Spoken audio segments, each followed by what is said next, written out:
Oh, Ryan, I'm gonna steal your star. Come on, I'll make you regret it if you do it, alright? Oh, like this? Like this?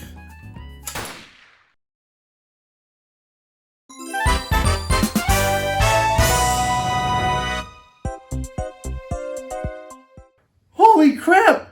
You killed him! Well, I didn't mean to kill him. Well, who's gonna play his turn now? That's it. I'm calling the cops. Whoa, you can't do that. Hold this. Why am I holding this? Well, you see, your fingerprints are on it now, so you're a suspect too. Wait, can I hold it too? Well, now that we're all suspects, what are we gonna do with him? Well, now I've never dealt with this situation before. Can we just throw him in a lake?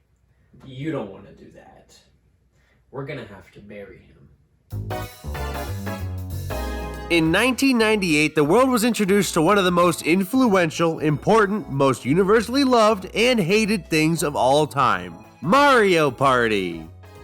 Oh, and Google too. Mario Party is one of those game series that if you hate it, you hate it. But if you love it, you also hate it, but that's the charm about it. It's a series of party games that throws the Mario crew into a board game-like setting to grab coins, buy stars, and do whatever you can in your power to make your friends throw their controller through a window. Now, Mario Party's been running for a while, and for a good bit there, things stayed pretty consistent. Each new entry typically just added new boards and minigames to keep things fresh. That is until 2012, Mario Party was no longer being developed by the Party Season Pro.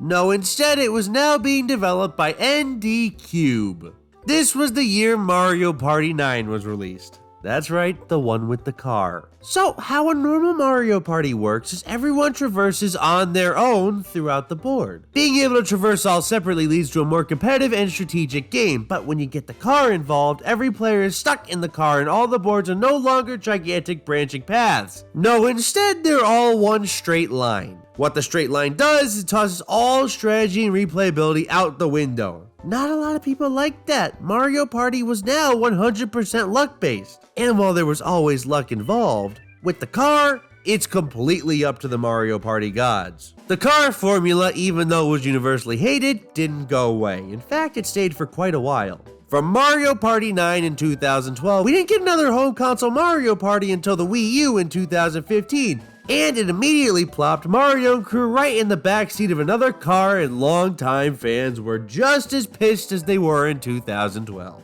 The last classic Mario Party formula was released in 2007 on the Wii, that being Mario Party 8. And by the time the Switch was released, everyone had given up hope on seeing the classic Mario Party return. That is until 2018 when Super Mario Party released on the Nintendo Switch.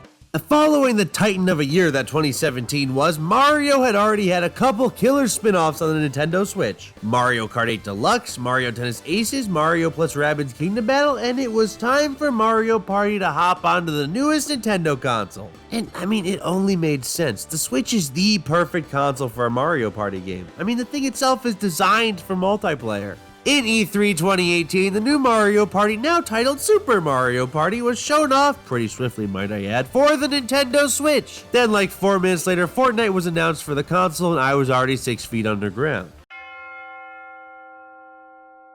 And then to top that, for the next 30 plus minutes of Nintendo's E3 Direct, they showed off nothing but Super Smash Bros. Ultimate. Now, I get it, Smash was a big deal, but holy crap! Over 30 minutes of the Direct? That's not an E3 Direct at that point. It's just one long Smash announcement with a pre-show. Super Smash Bros. Ultimate brought back every fighter from the previous entries while adding newcomers, what looked like a story, and DLC on the way. Safe to say, Super Mario Party was completely forgotten about 15 minutes after it was announced.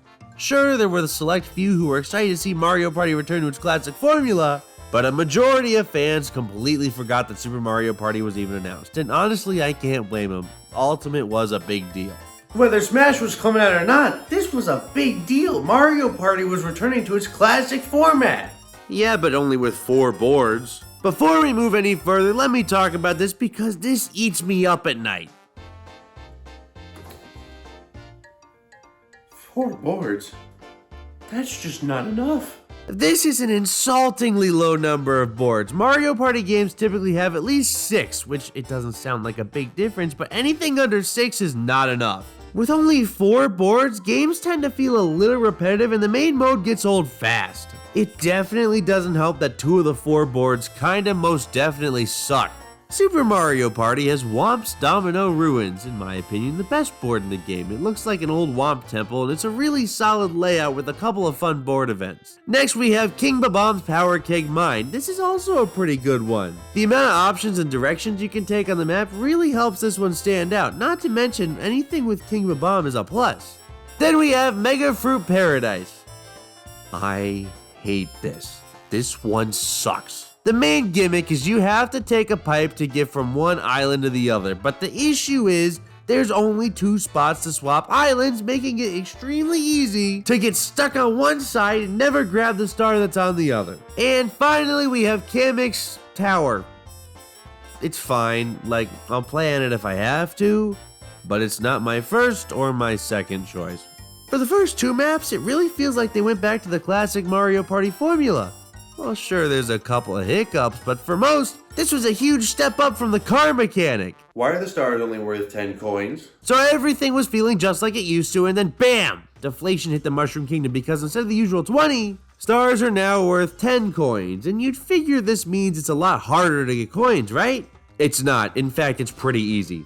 Lowering the cost of the star makes things a lot easier than they used to be, because now there really isn't too much of a threat for losing coins. Think about it this way, you can win one minigame and gain 8 coins from it in this Mario Party.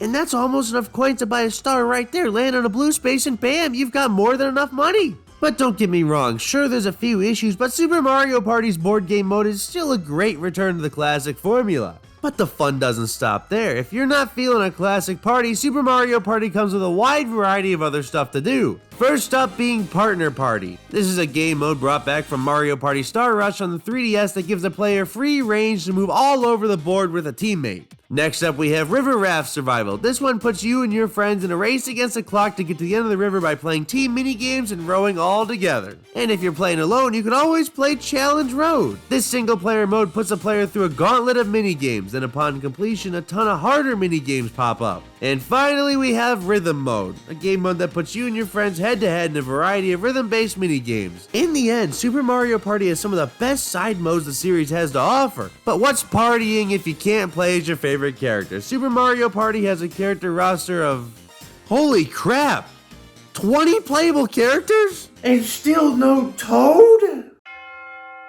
But anywho, the story here is Bowser wants in on the party, so he brings along his 9 friends to battle against Mario's 9 other friends. This results in being able to play as classic characters like Goomba, or for some reason Pom Pom and not Boom Boom. Minus Toad not being playable, this is a pretty solid set of characters, and not to mention one of the biggest things about this game is each character has their own custom dice block. When playing your turn, you're able to select between 2 dice blocks, the classic 1 through 6 block or whatever your character's custom dice block is. Well, in the end, all these tend to even out. Characters like Donkey Kong and Bowser have a 10 on their block, but normally the rest of their block sucks, making it high risk, high reward situations. But having a custom block for each character adds another level of strategy to this game, which is genuinely just what it needed because the stars are so cheap. Another reason for having so many characters is this game brings back the buddy system from Star Rush on the 3DS. A system where if you land on the right space, an ally joins your team. This is typically a random player that's not currently on the board. What they do is they give you their custom block and add a few numbers to your roll as you go. You can hold up to 4 buddies.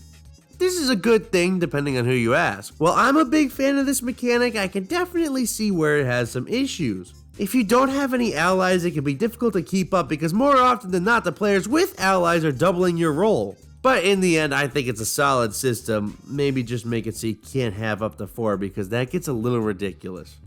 The game is also played only on one Joy-Con due to the many motion control minigames. And while this gives me an excuse to use my Joy-Cons again, it would have been real nice to play some of this game in handheld mode. The game doesn't support that due to some of the more motion-heavy mini-games sprinkled in there. It's safe to say Super Mario Party is weird. While it's a little more on the traditional side, it's still very much its own thing. Super Mario Party follows most, but not all of the traditional rules of a classic Mario Party. And this is really easy to realize now that Mario Party Superstars, the next entry in the series, is also on the Switch. When you really sit down and compare the two, they're both great games, but very different to each other.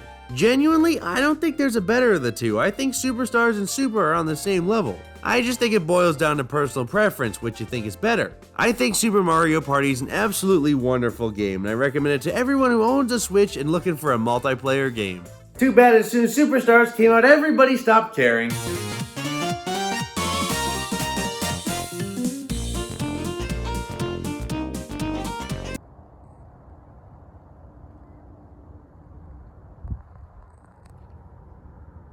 So, how do we get them off the trampoline and over here? I don't know, it's hard enough to get him on the trampoline. Yeah, and it's kind of cold out and the ground's a bit hard, so what if we just put something on him that no one would want to take off?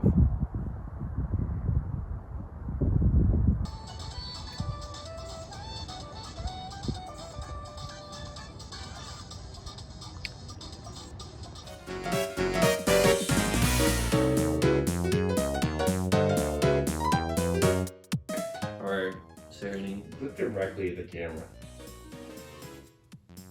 Yeah. It's going. Yeah, just Oh, go. okay. Yeah. That's it. I'm calling the cops. Whoa, you can't do that. You can't do that.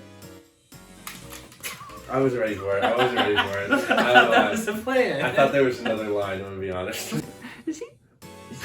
What's he doing there? How you made him sad. Oh, I'm sorry. You don't want to do that. We're gonna have to bury him. Perfect.